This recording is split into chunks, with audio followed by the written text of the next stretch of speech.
لیکن یہ دل پر گراں گزرتے ہوئے بھی حرام سے اپنے کو بچا رہا ہے. یہ کیا کر رہا ہے؟ قربانی. بغیر اس قربانی کے اللہ کی رضا اس کو کیسے حاصل ہوگی؟ اور دنیا میں سب سے بڑی چیز کیا ہے؟ سب سے بڑے اللہ ہیں، اور سب سے بڑی چیز وہ اس بڑے اللہ کی رضا کا حاصل کرنا ہے. وَرِضْوَانٌ مِّنَ اللَّهِ اکبر. تو اس بڑے کی رضا کے لیے ہمیں قربانی بھی بڑی دینی پڑے گی. اب یہ حج کیا ہے؟ یہ حضرت ابراہیم علیہ السلام کی قربانیاں ہیں.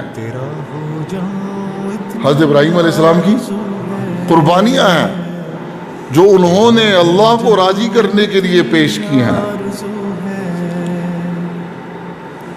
اور وہ ادائیں اور وہ قربانیاں اللہ پاک کو اتنی پسند آئی ہیں کہ قیامت تک آنے والے انسانوں کے لیے زندگی میں ایک مرتبہ ان اداؤں کا ادا کرنا یہ فرض قرار دیا گیا ہے.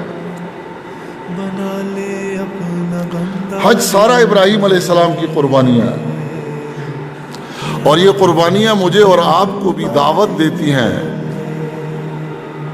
کس بات کی؟ کہ اپنے مزاج کو قربانی پر لے آؤ. لیکن یہ بھی یاد رکھو کہ قربانی سیکھ کر کرنی ہے. کب، کون، کتنی، کیسے قربانی کرے. کب، کون، کتنی اور کیسے قربانی کرے. اگر ترتیب کو سیکھے بغیر قربانی کرے گا جوگی بن جائے گا، مداری بن جائے گا. اور قربانیاں سیکھ کر کرے گا تو عارف بن جائے گا.